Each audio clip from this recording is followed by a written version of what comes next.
জামালপুরের যত শ্রীরাম অঞ্চলের সমবায় নির্বাচনে আবারও বিনা প্রতিদ্বন্দ্বিতায় জয়ী হল তৃণমূল কংগ্রেস।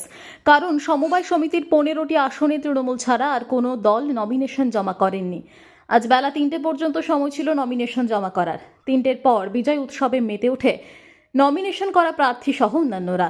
আজ দলীয় প্রার্থীদের নমিনেশন জমা দেওয়ার সময় উপস্থিত ছিলেন বিধায়ক অলোক কুমার মাঝি, ব্লক সভাপতি মেহমুদ খান, কার্যকরী সভাপতি ভূতনাথ মালিক, শ্রমিক সংগঠনের ব্লক সভাপতি তবারক আলী মণ্ডল, অঞ্চল সভাপতি তপন দে সহ অন্যান্যরা।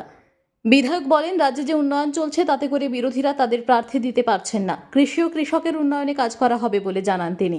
মেহমুদ খান বলেন, এর আগের নির্বাচনে মাছনাশিপুর সমবায় নির্বাচনে বিনা প্রতিদ্বন্দ্বিতায় জয়লাভ করেছিলেন তারা, আর এবারে একই ফল হলো। বিরোধীদের অপপ্রচার কোনো কাজেই আসছে না।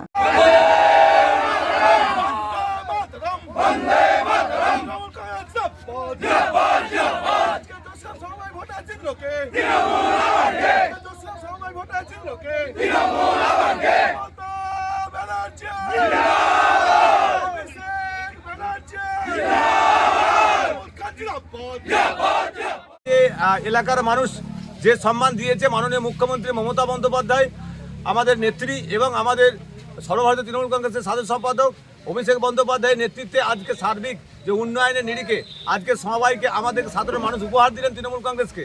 তাই সাধারণ মানুষকে আমরা শুভেচ্ছা জানাই। এখানে আমাদের বিধায়ক আছেন, আমাদের অলোক কুমার মাঝি আছেন অঞ্চল সভাপতি, আমাদের তপনদা আছেন, আমাদের জামালপুর ব্লকের আইনজীবী সেলের সভাপতি তবারক আলী মণ্ডল, এবং এখানে 15টা ক্যান্ডিডেট আছে, এবং এখানে সাধারণ তৃণমূল কংগ্রেসের কর্মীরা যে আজকের এই সভা নির্বাচনে উদ্যোগ না, তাই জামালপুর ব্লকের তৃণমূল কংগ্রেসের পক্ষ থেকে প্রত্যেককেই আমরা শুভেচ্ছা জানাই।